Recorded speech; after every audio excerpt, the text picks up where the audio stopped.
Rottendog WPC89 driver board that came in.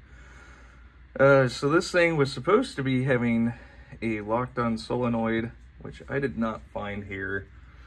But what I did discover is that Rottendog used two different styles of headers here. So here we've got a TE connectivity, and then over here we've got just these ultimate crappy headers that they use and have used for many years on these boards. But as you can see, the GI, they use the better quality ones. Everything else around the board, they use the crappy stuff. So I've replaced the power output, the 12 volts in, and also the 2 AC in, and the ground header there. And so we should have quite a bit of better connection there, and also over time as well, a lasting connection, which again, like I said, they used, you know, decent headers there for the GI, but everywhere else here on the board, they just used the cheapest possible connections that they could find there, which is just unfortunate. But that's what you get whenever you go for these aftermarket companies, man.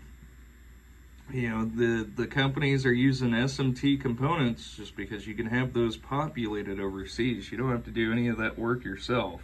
So whenever you get your board in, you've got your board and you've got all your components already soldered to the board, because they will surface mount solder for you over there using their cheap Chinese parts.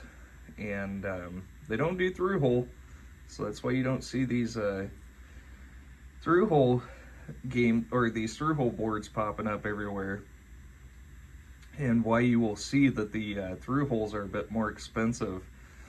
I mean, for one, the through hole components are a bit more robust than their SMT counterparts, but also all that work has to be done by the, you know, person that is selling those boards there, because again, they do not populate the through holes over there in China. So